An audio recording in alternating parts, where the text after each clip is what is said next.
Meditación y comenzamos con la charla de antibióticos.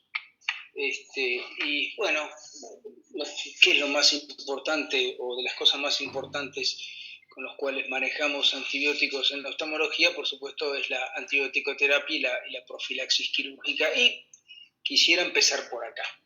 Y por supuesto lo más complicado es el tema de endoftalmitis. Vamos a ir viendo el resto de las cosas, pero en realidad siempre en las endoftalmitis uno puede pensar que el tema puede, o el paciente más bien es el que piensa siempre que el tema puede sobrevivir por una contaminación de quirófanos, y esto estadísticamente es entre un 5 y un 7%, con lo cual prácticamente lo dejamos de lado. No es que no sucede, y muchas veces cuando sucede es un tema de tipo epidémico. Así que en el 93 al 95% la endoftalmitis proviene de los gérmenes del paciente, y esto ya fue estudiado hace muchísimo tiempo atrás, en la época del año 90, en donde de alguna manera ya se sabía que el ADN de los gérmenes aislados de las infecciones endoculares era el mismo aislado de la superficie ocular del paciente. Ahí es donde esto se empezó a aclarar.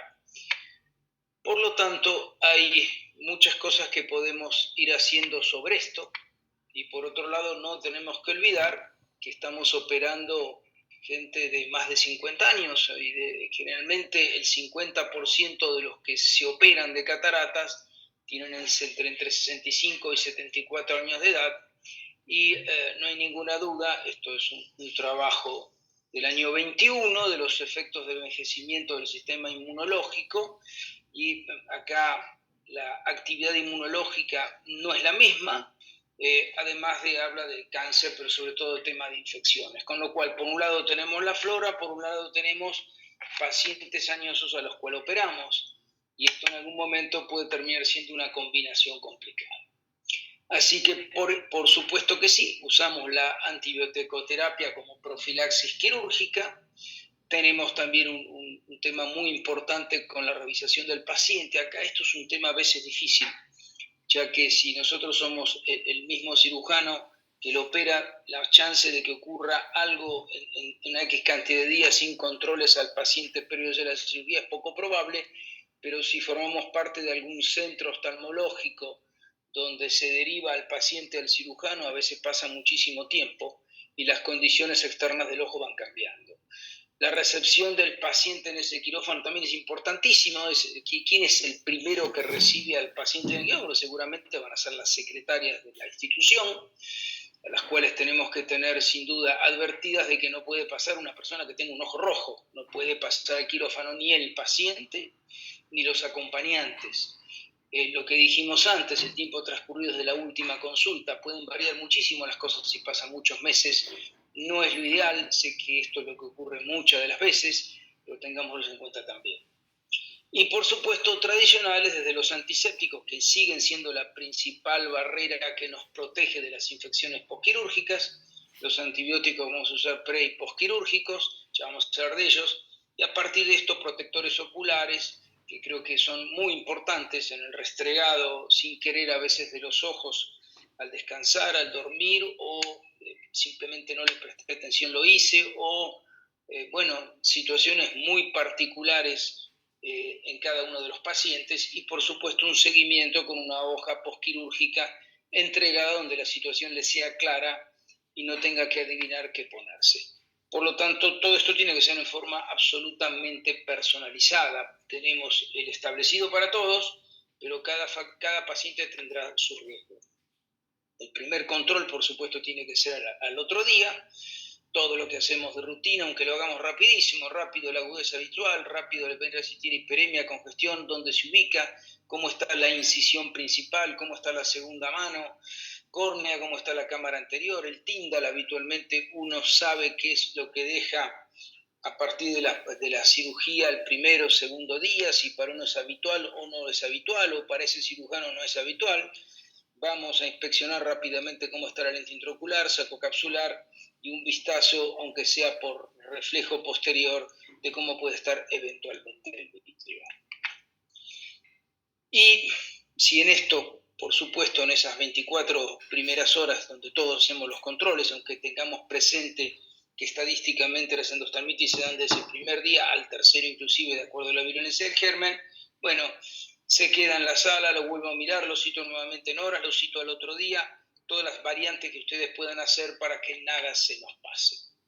Y esto en realidad es una situación un poco especial, ustedes están viendo una catarata totalmente pasada en tiempo, cortico nuclear Quichicientas cruces, en un paciente especial, un paciente con un síndrome de Down, al cual cirujanos de primer nivel lo opera de catarata. Fue una cirugía que costó, por lo que me comentaron, y bueno, nada, 48, 72 horas después, esto se transformó en una enorme endostalmitis, al cual, bueno, esto fue una pseudomona, esto no terminó bien, terminó en una evisceración, con una increíble congoja por parte de todos, la familia, el médico que inclusive dejó de operar unas cuantas semanas y con apoyo psicológico para volver al ruedo otra vez.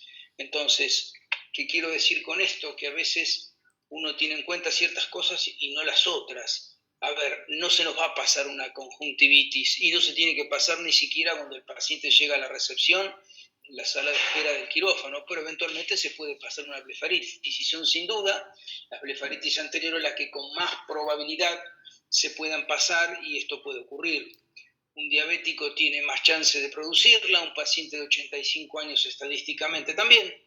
Obstrucciones de la vía lagrimal, a veces inclusive diacrocistitis subclínicas, por eso la historia clínica y el preguntar, y de última, si cabe alguna duda, probar esa vía lagrimal es importante también.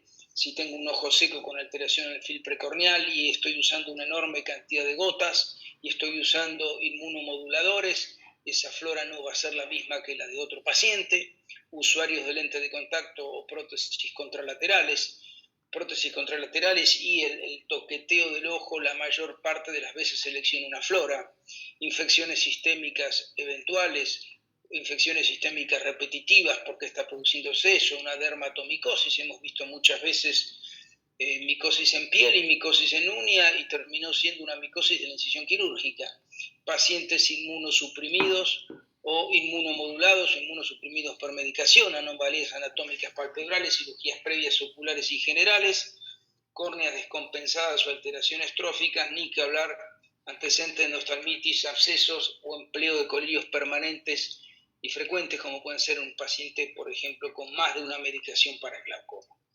Y lo que no podemos dejar de pensar son los trastornos cognitivos. Cuánta gente de estas edades tan avanzadas ya los tiene, y que de alguna manera, si la familia no le está atrás y no está poniendo la gota y no está haciendo las cosas que tiene que pasar, cuántos de estos problemas se suscitan de esta forma. Así que con las enfermedades neurodegenerativas. Con lo cual, bueno, por eso dije que esto tenía que ser personalizado. Y si bien esta no es la foto, esta es una catarata, como podrán ver, en un paciente con un PCO, un pemphigoide ocular cicatrizal estadio 3, que debe ser operado, y acá es el cúmulo de todo lo que puede pasar: cambio de flora, medicación, inmunosupresores, vías lagrimales obstruidas la mayor parte de las veces. O sea que en estos casos esto tiene que tener una preparación muy importante, además de la preparación propia para que al tocar estos ojos la enfermedad de base no se reactive. Lo mismo que es el mismo paciente migrando al borde del párpado, cerosis, alteraciones ya muy marcadas, esa placa blanquecina en el centro que muchas veces son bacterianas inclusive. Así que acá, en este tipo de casos, sí propiciamos el hecho de cultivos del fondo de saco y cultivos del borde palpebral para ver qué nos encontramos. Y ahora sí, esta fue una endostalmitis propia, en un paciente a lo cual igualmente le hicimos todo lo que le teníamos que hacer. A la semana el paciente es derivado de vuelta por una endostalmitis que por suerte se pudo resolver, y se pudo resolver además porque el germen en cuestión fue una epidermidis, con lo cual vitrectomía y vancomicina, la situación fue favorable. Pero yo quiero que veamos esto, o sea, años después había que operar el ojo contralateral, un coagulasa negativo, que es flora habitual, también depende del número que se tenga y la cantidad de resistencias que había a las medicaciones, solamente sensible a la vancomicina, que por supuesto no es que no la podamos usar en un pero siempre es el medicamento de salvataje si es que esto ocurre y cuesta mucho usarlo previamente, si bien no hay resistencias, sacando algunos casos aislados publicados a la vancomicina. Bueno, se vuelven a pedir los cultivos y esto seguía siendo así, como vemos acá. Y bueno, en tiempo largo después aparecen algunas medicaciones como la neomicina, como el chloramphenicol, el ácido fusídico también, que prácticamente no lo usamos. Y bueno, estas son las medicaciones que usamos en el prequirúrgico, que ya casi no se usa más como el chloramphenicol, o hacer fabricar directamente una neomicina solita, porque asociadas existen, pero como monodroga no existe más, pero sí se puede hacer. Y por supuesto, tratar de evitar el uso de la vancomicina y reservarla por si esto fuera necesario. Bien, este es el mismo paciente con la cirugía de catarata del otro ojo. Observen que hasta tiene un parche de esclera por perforación. Años después, lo vi como 10 años después, este es el estado de hace un par de años atrás. Bueno, en definitiva, la catarata se pudo hacer, el resto depende ya de la evolución del subPCO. En definitiva, y esto es un poco lo que trajimos como cada uno de los pacientes es un mundo, pero lo que no es un mundo está absolutamente establecido, que en la categoría B, de medicina basada en la evidencia, sigue siendo la iodopovidona. El resto, como los antibióticos, no son categoría B. Igualmente los usamos, reducen la flora, hay que usarlos, es recomendable, pero lo más importante son los antisépticos previos. Esto ya está absolutamente establecido, ya hace muchísimos años atrás, dejarlos el tiempo necesario, son económicos, están al alcance de todo el mundo y es lo que realmente funciona, al 10% en la piel, al 5% en los ojos, en la superficie de las conjuntivas. Colocarlos en el previo y en el postquirúrgico también lo están haciendo muchos cirujanos de alto volumen. No existe resistencia y, como dijimos antes, el costo de esto es muy bajito. Hay quien inclusive lo están usando y hay algunos trabajos publicados que van a ver en cámara anterior también. Bueno, entonces, para prevenir lo que más grave nos puede ocurrir, una historia clínica completa, hay que tomarse un poquito de tiempo, no es una pérdida de tiempo, es la tranquilidad posterior, una buena biomicroscopía, observar el borde del párpado, el estado de las conjuntivas, búsqueda de cicatrices. Hay muchísimos casos en donde nos enteramos que era un pemfigoide ocular cicatrizal a partir de la cirugía de catarata, y a veces estas son situaciones muy complicadas de manejo después. El uso no de los puntos lagrimales, extinción precorneal. Bueno, es lo que decimos. Bueno, esto no se puede escapar, no se va a escapar esas terribles blefaritis, no va a entrar al quirófano una conjuntivitis si tenemos ya el personal alerta de esto, pero bueno, por ahí se nos pasa alguna cicatriz, como la que tenemos en ese fondo de saco, con pacientes con muchísima medicación, con floras que están absolutamente fuera de lo habitual y de lo normal, y si es el coagulasa negativo, por ahí un sobrecrecimiento enorme, lo cual la transforma también en peligrosa, y son los pacientes a los cuales tenemos que, de alguna manera, estar en absoluta vigilancia de ellos. Bien, y pasando un poco al resto de los antibióticos, obviamente los que vamos a usar en la prevención de todo este tipo siguen siendo las quinolonas de cuarta generación. Vamos a ver un poquito de esto. Pero bueno, ¿qué es lo que todavía hay? Se usa muy poquito, pero sigue estando. El cloranfenicol, que son en realidad antibióticos bacteriostáticos, tanto para gram positivos o gram negativos, de organismos anaeróbicos, pero tenemos que pensar que, por ejemplo, la pseudomonas aeruginosa es absolutamente resistente al cloranfenicol. Las tetraciclinas, usadas durante bastante tiempo como antibióticos mono o en combinación con otros antibióticos como la polimixina B, neomicina, es también un bacteriostático para gram positivos, gram negativos, anaeróbicos y aeróbicos, espiroquetas, micoplasmas, clamidias, y que en este momento la indicación principal de toda esta historia sigue siendo clamidia y el tracoma. Para la clamidia, por supuesto que ya estamos utilizando directamente otro tipo de medicación, pero no para el tracoma, que por supuesto no la tenemos en nuestro medio. Siguen siendo muy usados la tobramicina dentro de los aminoglucósidos y dentro del más conocido para todos nosotros es la tobramicina. Sigue siendo, por ejemplo, el antibiótico más vendido en Argentina. Comparten grupo con la genta, con la neomicina, con la netilmicina, casi no usada para nosotros, pero la gentamicina la hemos usado durante muchísima cantidad de años.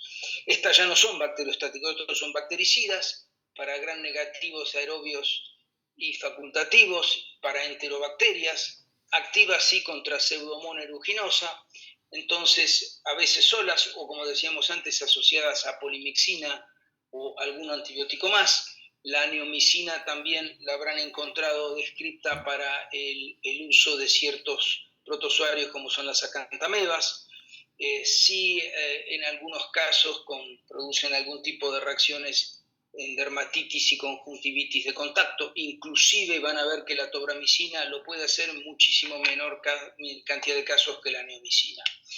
Y los aminoglucósidos en general y especialmente la gentamicina al cabo de un cierto tiempo son epiteliotóxicos. Pero en definitiva es un antibiótico muy probado, muy seguro y el más usado en nuestro país y en gran parte sobre todo la tobramicina. Los macrólidos, donde tenemos la eritromicina, que se sigue usando mucho como antibiótico pediátrico. Esto es un bacteriostático de espectro moderadamente amplio, una acción más marcada sobre bacterias gram positivas, como puede ser el Staphylo aureus, puede llegar a ser resistente, e inclusive, si no lo es, son antibióticos que al cabo de una semana, 10 días, producen resistencias. La citromicina, que la empleamos muchísimo en las conjuntivitis y blefaritis, por el efecto antimicrobiano que tienen, pero más que todo porque de alguna manera reducen y son hiposecretoras grasas usadas durante bastante tiempo. La citromicina puesta sobre el borde del párpado, usadas inclusive durante meses, producen este efecto de mejorar las blefaritis. Y las polimixinas, que no las tenemos casi en nuestro medio, ya creo que ni siquiera hay combinaciones, para el uso de los gram negativos, especialmente Pseudomonas aeruginosa. Y bueno, vamos a pasar un poco a las que son los últimos antibióticos que han entrado en la oftalmología, pero que tienen ya muchísimos años, que son las quinolonas, todas a partir de la quinona, que es el árbol que vemos ahí, donde se obtuvo la quinina, tan útil en la construcción inclusive del Canal de Panamá, y Lesher fue el primero que logra sacar el ácido nalidíxico, que en realidad es un antibiótico para la vía de tipo urinaria, para generalmente gram negativos, aeróbicos gram negativos, que no servía para la pseudomona, poca penetración tisular, pero para la vía urinaria funcionaba y concentraba bien. Eso fue año 62. Sí, yo llegué a usar la norfloxacina, que fue la primera presentada para oftalmología, que es la segunda generación, año 79. No existe más, en nuestro medio se llamaba Noroxin y era wow. Costó muchísimo que esto desplazara a los aminoglucósidos, especialmente a la tobramicina. Nadie la quería usar, todo el mundo la reservaba para evitar resistencias, pero bueno, también su uso era bastante limitado, hasta que aparecieron, en cuanto al espectro, hasta que apareció la tercera generación, que es la ciprofloxacina. Vamos a ver que hay diferencias con la floxacina 87 y 90, hay diferencias con la cuarta generación, que es la Gati-Moxi, que son oftalmológicas y vía general, y después la última y más reciente fue en el año 2009, la becifloxacina, que en realidad esa sí es absolutamente oftalmológica pura. Viene con un Durasite, que es, de alguna manera la ventaja que tenía era que se podía usar 2 veces por día y alcanzaba a cubrir todo el día con 2 tomas, pero bueno, esto era demasiado espeso, era muy difícil de poder usarlo, por ejemplo, en un prequirúrgico. Sí era muy útil en pediatría para tener una buena compliance de los chicos con la medicación, pero para el resto se sigue prefiriendo la gatifloxacina y la moxifloxacina, que son las que vamos a charlar. En realidad, ¿cuál es el antibiótico ideal? Bueno, que tenga un amplio espectro, que sea bactericida, que tenga una buena biodisponibilidad, tenga una muerte rápida bacteriana, baja incidencia de resistencias, buena penetración tisular y que sea bien tolerado.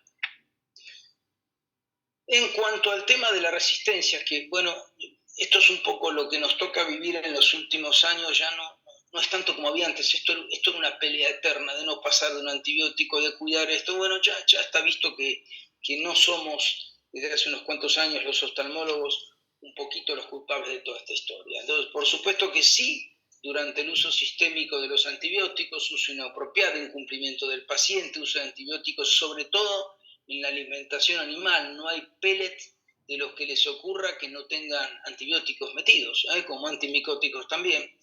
Y sí, la resistencia puede ocurrir con el uso tópico de las fluoroquinolonas, pero esto no, en realidad, como vamos a ver, no somos tan culpables de esta historia. Si lo comparamos con la profilaxis prequirúrgica y tratamiento, lo nuestro es un 0,02%, con lo que está tratado el tratamiento de medicina general y uso quirúrgico, que son el 99,98%. Igual esto no significa que nosotros lo usemos mal, y esto lo hemos aprendido. Así que de alguna manera nosotros como oftalmólogos en nuestro uso de antibióticos no somos la causa principal de resistencia. Bien, y por eso las quinolonas de cuarta generación generan menos resistencia que la tercera, porque actúan no solo sobre la topoisomerasa 4, sino también sobre la ADN girasa, a diferencia de las de tercera generación, que eran efecto potente sobre la topoisomerasa y no tanto sobre la ADN girasa. En cuanto al espectro, cuanto más vamos hacia las de cuarta generación, como la moxifloxacina y la gatifloxacina, más estamos cuidando los gram positivos, donde son bastante sensibles a ellas, y menos los gram negativos. Por lo tanto, si lo que estamos pensando es en una pseudomona, no vamos a estar usando una cuarta generación, sino una tercera generación. Y otra cosa importante es la penetración. Tanto la moxifloxacina como la gatifloxacina penetran bien en los tejidos, tanto en córnea, conjuntiva, tal vez un poquito más la moxifloxacina, y esto es debido a los que son las fluoroquinolonas, que son más lipofílicas y por lo tanto pueden llegar a atravesar más rápidamente epitelio, estroma y membrana de Descemet. La diferencia con la moxifloxacina, con la gatifloxacina, de alguna manera, es la rapidez. Entonces, la moxifloxacina penetra más en los tejidos y de alguna manera la gatifloxacina es más rápida en la eliminación microbiana. Cualquiera de nosotros elegirá qué es lo que prefiere. Tal vez en un posquirúrgico uno busca que entren más en los tejidos. No es tan sencillo decir uso una en el pre y otra en el post, que sería lo ideal. Rápidamente reduzco la flora bacteriana y después en el post utilizo una que entre más. Bueno, la ideal no existe, y combinar las dos es realmente absolutamente antieconómico. Bien, todas tienen pocos efectos adversos, están requete contraprobadas, y en cuanto a la susceptibilidad, esto es el Armory, la mayor parte de las farmacéuticas hablan un poco de la susceptibilidad, y por supuesto lo que usamos menos es lo que es más sensible de alguna manera, por todo lo que hemos hablado. Ciprofloxacina 85%, levofloxacina 78%, Gati 81%, Moxi 75%, acitromicina 90%, penicilina 100%, prácticamente no se usa para alguna actinomisis de la vía lagrimal, para alguna cosa muy, muy puntual, y la polimixina B un 100%. Bien, por supuesto que hemos visto la fase de tema de los pre, que es muy importante, las conjuntivitis bacterianas con un sobrecrecimiento, y la realidad es que la mayor parte de estas, o muchas de ellas, son autolimitadas, tienen secreción catarral que es la mucopurulenta. Bueno, esto con higiene, con limpieza, esto en realidad es una conjuntivitis cicatrizal, que al tener cerrada la vía lagrimal, más todo lo que hablamos, se contaminan muchas veces con conjuntivitis bacterianas. Limpieza, lavado, solución fisiológica y gotas de antibiótico, quinolonas, si quieren usar, cualquiera de las dos, 4 veces por día, 5 veces por día, en unos poquitos días, que son 3 o 4 días, no queda mal. Bien, dentro de las conjuntivitis, el neumococo, strepto, staphylo y meningo son los más frecuentes. En el invierno es el neumococo, son las vías respiratorias las causantes. Bien, ahí se ve la cicatrización lineal y se ven las costras melicéricas en el borde de los párpados. Bueno, casos que son frecuentes, son los casos que a veces sí tomamos cultivos, no vamos a estar tomando microbiología en una conjuntivitis convencional, no tiene ningún sentido. En estos que están polimedicados, politratados y con antecedentes importantes, sí, queremos saber qué tenemos y qué flora tenemos. Bien, higienes con lavados en solución fisiológica varias veces al día, que no es de cuarta generación, como dijimos, y no hace falta usarla más de 5 a 7 días. Y se cortan abruptamente. No como hacíamos antes, que le íbamos reduciendo de poquito, de poquito, de poquito, y éramos unos fantásticos fabricantes de resistencia en lo poquito que los antibióticos hacíamos. En síntesis, el antibiótico se usa esos 5 a 7 días y se corta bruscamente para no generar. ¿Y en qué casos una conjuntivitis puede ser muy problemática? En la que estamos viendo ahora, en casos bilaterales, en realidad un paciente de 34 años con antecedente de conjuntivitis, que esto inicialmente se pensó que era una conjuntivitis viral bilateral, al comienzo con muchísima secreción de tipo catarral, muy sintomático, volvió a la consulta al otro día en la guardia donde fue atendido, también hablaron de una viral, pero cuando me llega a mí apareció ya con esto, con autorrecubrimientos conjuntivales, con secreción uretral. Por suerte en el hospital donde lo trataron enseguida le dieron una ceftriaxona y eso seguramente es lo que ayudó a que esto no terminara más complicado aún. Son tan agresivas, por supuesto, esto es una gonococcía, la Neisseria gonorrheae atraviesa un epitelio intacto de la córnea, no deja estructuras sin atacar, va a perforar una córnea y va a continuar, y eso es lo que sucede aún en el recién nacido, por eso tenemos que tener muchísimo cuidado con esto. Esto era uno de los ojos con autorrecubrimiento conjuntival por la gran inflamación que produjo. Al limpiarlo veíamos que ya esto ni siquiera llegaba al limbo. Esto era el ojo más comprometido, que era su ojo izquierdo. El resto es lo que ustedes se imaginan. El ojo derecho también tenía esto. Fuimos sacando el autorrecubrimiento y encontramos que había también una zona de perforación. Lo fuimos liberando y esto del otro lado, en donde no se retiró, terminó perforándose y esto terminó en injertos de córnea.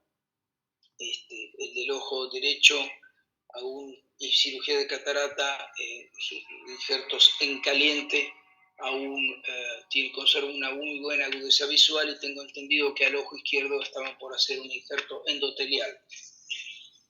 Bien, esto vamos a saltarlo, no es de acá, pero esto sí quería comentárselos, porque cada tanto me toca ver un caso de estos y esto es absolutamente evitable y es la extracción de suturas. Esto era la cirugía de catarata de un paciente con su mejor ojo, el otro ojo era amblíope, una sutura sola en la incisión de entrada del campis, a la cual yo no doy gotas previas de antibiótico, no uso iodopovidona, saco la sutura y esto termina una enorme endoftalmitis que es la que vamos a ver acá. vitrectomía, ojo en tisis. Entonces, previo a la extracción hay una cosa que es importantísima. Si el paciente, por supuesto, la sutura está floja, le está molestando, gotas de antibiótico, vuelva mañana, vuelva en unas horas y por favor no se olvide de colocar e instilar previa gota de anestesia, la iodopovidona, directamente en esa zona y probablemente esto no hubiera ocurrido. No solamente en cirugías de catarata, también en suturas de injertos corneales. Este otro paciente que había tenido una infección corneal doble por acanta y por micosis, injerto de córnea, trabajador de la equitación, con lo cual continuamente en establos, que no son el mejor lugar en cuanto a su asepsia, y bueno, se termina infectando una de las suturas. Lo primero que vamos a hacer es gotearlo. Como verán, tuvo hipopion, acá hubo que inclusive colocar medicación en cámara anterior. La sutura esa se sacó. El túnel mismo que queda luego de la extracción de las suturas permite que el antibiótico llegue más fácil. Bueno, lo que habíamos hablado antes de esto, y ahora sí hemos concluido con la charla y muchísimas gracias por su